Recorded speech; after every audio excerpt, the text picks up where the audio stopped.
scissor.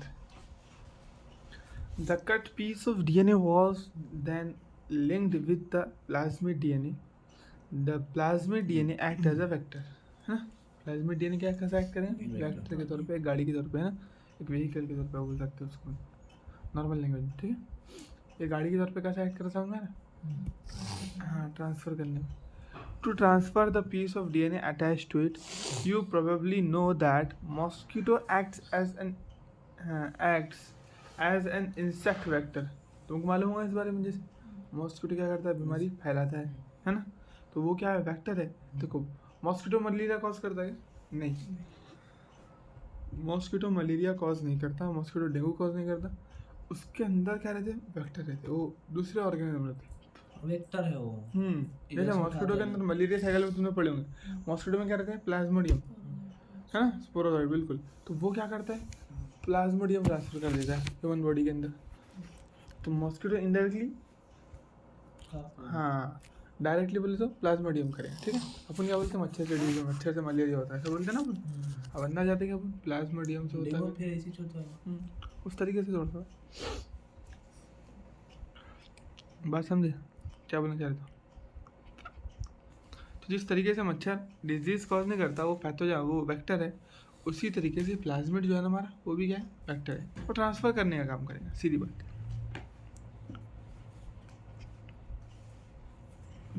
To transfer the malarial parasite into human body in the same way, a plasmid can be used as vector to deliver an alien piece of DNA into the host organism.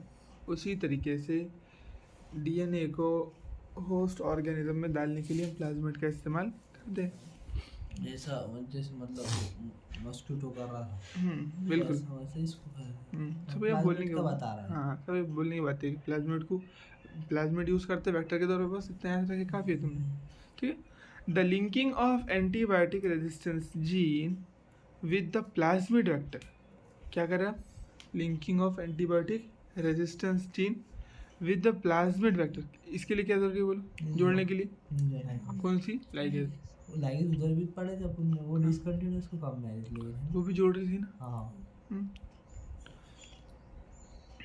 With the plasmid vector become possible with the enzyme DNA ligase which acts on cut DNA, जो cut DNA को क्या कर देंगी? जोड़ देंगी, and join their ends.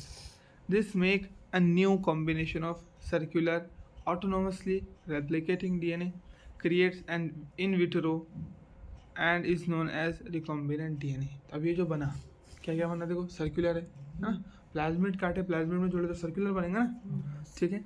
उसके बाद में ऑटोनोमसली रेप्लिकेटिंग नहीं, खुद अपने आप को, हाँ, इसके ऊपर ORI है, तो ये अपना सेल्फ रेप्लिकेशन कर सकता है। इसको मेन डीएनए से, जीनोमिक डीएनए से, क्रोमोसोमल डीएनए से कोई वो है क्या? ताल्लुक नहीं है, ठीक है। तो सेल्फ रेप्लिकेटिंग है, ऑटोनोमसली रेप्लिकेटिंग है और सर्कुलर है।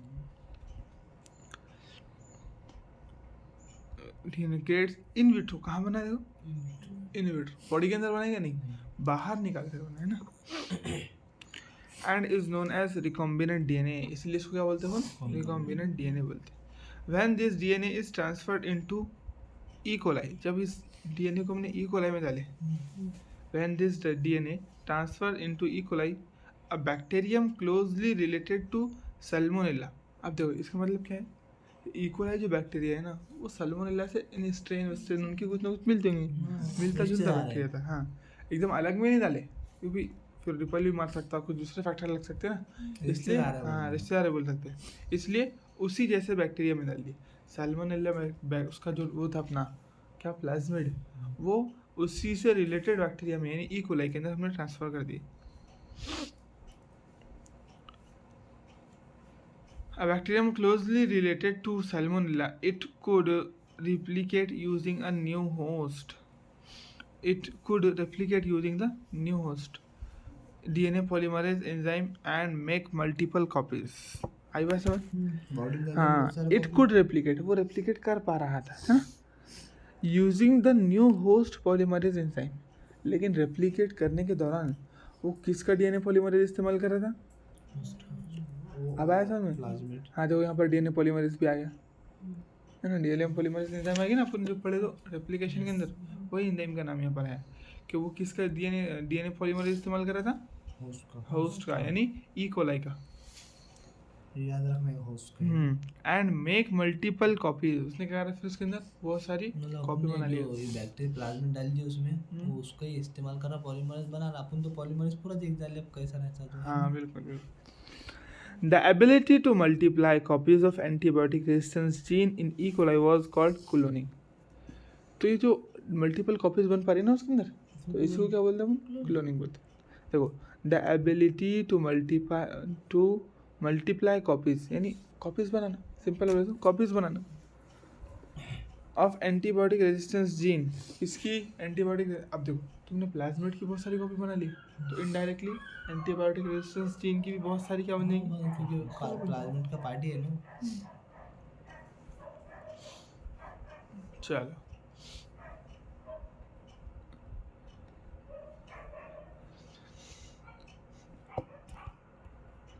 you can hence infer that there are three basic steps in genetically in modifying an organism। अब ये जो पूरा पढ़ा है उसने, हम देखिए क्या पढ़ा है, इस तरीके से जेनेटिकली मॉडिफाई करना है, ठीक है। अब ये थ्योरी तो अपने पढ़ ली है ना ये पूरा।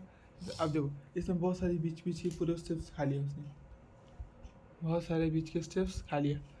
अब क्या बोलते हैं, देखो शुरुआत कहाँ से होती है, सबसे पहले अपन आइडेंटिफाई करते हैं, है ना, सबसे पहले क्या करते हैं, वो आइडेंटिफाई करते हैं, फिर आइडेंटिफाई करने के बाद में उसको बाहर निकालते, आइसोलेट करते डीएनए को। तुमने देख लीजिए, तुमको इंसान का सेल होना, उसमें से क्या होना, इंसुलिन की जीन होना फॉर एग्जांपल, तो तुम क्या करेंगे, सबसे पहले सेल आइडेंटिफाई करेंगे कौन सा सेल लेना है, ठीक है। उसके बाद में उस सेल में से तुमको डीएनए भी तो निकालना है, तो यहाँ पर वो सारी टेक्निक बोले नहीं उसने, यहाँ पर सब खा लिया उसने। तो यहाँ तक क्या गया, फिर डबल से और आगे जाएगा, टूल्स के बारे में बताएंगे, फिर बाद में मेन प्रोसेस चालू करेगा, यानी 2-3 मरतबा आगे पीछे सबक चलते रहता।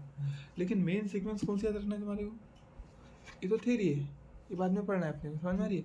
मेन सीक्वेंस कौन सी है, तुमने सेल लिए, सेल को क्या करें, हाँ बस सर ने जो बताया वो सीक्वेंस तुमको याद रखना है मेन, कि सबसे पहले सेल ले लिए, सेल लेने के बाद में उसको पूरी तरीके से उसके अंदर सारी चीज़ें डाइजेस्ट कर दी, डीएनए को एक्सट्रैक्ट कर लिया, वो चिल्ड इथेनॉल वगैरह डाल के जहाँ तक अपन ने पढ़ लिए वो। उसके बाद में क्या होगा, फिर तुम्हें डीएनए मिल गया, अब उसको तुमको कट करना है रेस्ट्रिक्शन एंजाइम से, ठीक है। तो तुम सॉल्यूशन में डीएनए लो, उसमें रेस्ट्रिक्शन एंजाइम डाल दो, वो काट देंगे। अब काटने के बाद ऐसा नहीं है, काटने के बाद तुमको डायरेक्ट डीएनए का फ्रैगमेंट मिल जाएगा करके, उसके बाद कराना पड़ता है हमको जेल इलेक्ट्रोफोरेसिस। कौन सी टेक्निक, तुम्हारे ये प्रोसेस दिमाग में होने का, सबक आगे पीछे चलते रहेंगे तुम्हारे के करीब, तो इसलिए मेन सबक यहाँ से ना ये इतना पढ़ लेंगे अपन। इसके बाद से जैसे ये अब पूरी टेक्निक जैसी है, जैसा सीक्वेंस है कि सबसे पहले क्या करें अपन ने, आइडेंटिफाई कर ली, तो पढ़े ना अपन, हाँ उतना पैराग्राफ पढ़ लेते अपन ने, ये इंट्रोडक्शन का पार्ट था, थोड़ा सा थ्योरी था, इसलिए अपन इसको भी कवर कर ली, तुमने इसको याद कर लेना। अब यहाँ से पूरा अपन सीक्वेंस में पढ़ेंगे, कैसा इसको याद ही करते चलना है। देखो यहाँ से क्या सीक्वेंस में पढ़ेंगे अपन, हाँ जैसे सर ने पढ़ा, हाँ कि भाई कौन सा डीएनए एक्सट्रैक्ट किया, क्या किया करके वो पूरा अपन पढ़ेंगे, ठीक है। अब सर ने यहाँ से अब डायरेक्ट चलन ही दिया, इसी चलन दी, ठीक है। ये व्यायाम बैच, तो अपन सीक्वेंस में पढ़ेंगे, ठीक है ना, कि भाई ये स्टेप हो गया, इसके बाद में कौन सी, उसके बाद कौन सी, सारे इस तरीके, ठीक है। चलो, तो you can hence infer that there are 3 basic steps in genetically modifying an organism। Identification of DNA with desirable gene, सबसे पहले क्या करना है, देखो ये करना है, पहले काम याद करने की, बिल्कुल। Identification of DNA with desirable gene, सबसे पहले क्या करना है तुमको, डीएनए को आइडेंटिफाई करो क्या भाई कौन सा डीएनए तुमको चाहिए, सीधे सीधे याद कर लो, तो लॉजिक तो है ना। देखो सबसे पहले क्या करेंगे तुम बोलो, डायरेक्ट डीएनए हटा लेंगे बस, जब नहीं, सबसे पहले तुम सिलेक्ट को कर लो किसका होना, जो तुमको इंसान का डीएनए होना, और तुमने बैठे दे सकता है। हाँ बिल्कुल, सीक्वेंस आई हुई है इस साल क्वेश्चन, सीक्वेंस का क्वेश्चन आया हुआ है। तो ये तो पहले पूरा आइडेंटिफाई करो, बाद में फिर अगर इसके बाद आइसोलेशन दिया तो सही रहेगा क्या, हाँ बिल्कुल, हाँ हो गया। तो सबसे पहले क्या करना है, आइडेंटिफिकेशन, तो इसलिए मैं सीक्वेंस भी बता रहा हूँ क्योंकि अच्छे से वो जो प्रॉपर सीक्वेंस है याद करो। अब इसमें ये वाला पॉइंट देखो, identification of DNA with desirable gene से सबसे पहला पॉइंट है, सबसे पहले ये करना पड़ेगा ना। उसके बाद में क्या करना पड़ेगा, फिर अपने को आइसोलेशन करना पड़ेगा। यहाँ पर क्या दीजिए इसने डायरेक्ट इंट्रोडक्शन ऑफ द ये क्या बताना चाह रहा कि जेनेटिकली मॉडिफाइंग ऑर्गेनिज्म के अंदर क्या क्या करना है अपने को, ठीक है। तो देखो जेनेटिक मॉडिफिकेशन करना है, जैसे मान लो अपने को ऑर्गेनिज्म का यानी रिकॉम्बिनेंट बनाना है, क्या करना है, रिकॉम्बिनेंट बनना है। तो उसमें क्या करना बनना है बता। तो तुमने क्या करे, सबसे पहले जीन सिलेक्ट कर लिए, introduction of identified DNA into the host. फिर तुमने क्या करे, हाँ यानी मोटी मोटी प्रोसेस बता रहा है। सबसे पहले क्या करो, डिस सिलेक्ट कर लो, उसके बाद में फिर वो सारी प्रोसेस उसने खा लिया। कौन सी, आइसोलेशन, उसके बाद में रेस्ट्रिक्शन एंजाइम से कट करो, फिर फ्रेगमेंट अलग करो, फिर रिकॉम्बिनेंट बनाओ, है ना, लाइगेट करो उसको, फिर उसके बाद में डालेंगे तुम होस्ट में। तो बीच की सारी प्रोसेस ने खा लिया। अब डायरेक्ट बोल दिया कि होस्ट में डाल दो, फिर उसके बाद में डायरेक्ट बोल दिया होस्ट में डालने के बाद अपन कॉपी बनाते हैं, फिर कॉपी बनाने के बाद में फिर अपन उसको ग्रो कराते हैं। इसने क्या बोल दिया कि maintenance of introduce DNA in the host and transfer of DNA to its progeny. अब क्या करो, मेंटेन करो बोलते, उस होस्ट में रखने के काबिल बनाओ। कभी कभी होस्ट रिजेक्ट भी कर देता ना, तो ऐसा नहीं होने को। Maintenance of introduce DNA into the host के अंदर उसको मेंटेन रखो, and transfer of the DNA to its progeny, मतलब कॉपी बनाओ उसकी। हाँ, उसकी कॉपी उसकी रेप्लिकेट करो, लार्ज स्केल पर ग्रो करो उसको, वही ना बायो प्रोसेसिंग। बिल्कुल, प्रोजेनी देखो रेप्लिकेट करो, प्रोजेनी उसके बच्चे को बोलते हैं ना।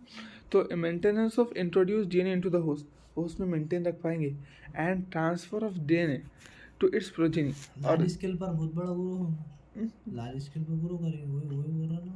हाँ, यानी उससे फिर क्या करेंगे, देखो जैसे एक बैक्टीरिया, अब 1 से 2 बने, तो ये बैक्टीरिया में भी डीएनए है, वो बैक्टीरिया में भी डीएनए, तो वो जो डीएनए ना उसके बच्चों तक जाने को ना हो, किसके, बैक्टीरिया के, है ना, यानी उनकी पूरी पॉपुलेशन में वो चीज़ आ जाने को ना। अपन उसको डिजाइन देखो फॉर एग्जाम्पल तुमने जो बैक्टीरिया में डाल दिए, अब अगर उतने बैक्टीरिया ने तुम्हारे इंसुलिन बनाया भी तो क्या मिलेगा,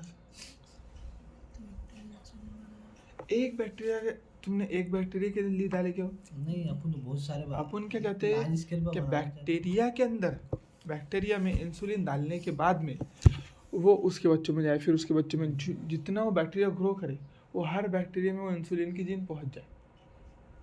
क्योंकि एक बैक्टीरिया बनाएंगे कितना, बैक्टीरिया माइक्रोस्कोपिक रहता, अब इंसुलिन बनाएगा भी तो क्या रहेंगी वो, माइक्रोस्कोपिक रहेंगी, फिर तो क्या फायदे की अपने। तो अपन ये चाहते हैं कि भाई बैक्टीरिया एक माइक्रोस्कोपिक, चलो मान ली लाखों करोड़ों रहेंगे तब तो दिखेंगे अपने को, तब तो बहुत सारी इंसुलिन जीन बनाई हो। ये जो चीज़ें हैं तो ये मतलब जेनेटिकली मॉडिफाई ऑर्गेनिज्म की खासियत है तीनों भी, है ना। ये करने के लिए मेजर स्टेप्स बता दिए उसने बड़े बड़े, कि तुम एक काम करो, सबसे पहले जीन सिलेक्ट करो, ऐसा भी दे सकता है, बिल्कुल ये भी सीक्वेंस दे सकता है, ये तीनों भी सीक्वेंस दे सकता है, और इसके साथ रिलेटेड वो भी कर सकता है अपने। हाँ, अब वो जो प्रोसेस करेंगे तुम्हारे को पूरी एकदम वो करेक्ट सीक्वेंस है, इसमें बहुत सारी बीच की स्टेप्स गायब है। और ये डायरेक्ट ऐसा बोलते हैं जेनेटिक मॉडिफाई ऑर्गेनिज्म में क्या क्या लगता है ऐसे। हाँ बिल्कुल, ये जो यहाँ पर इनहेरिटेंस बोला ना उसने, ये अगली पैराग्राफ के ऊपर इधर देखो,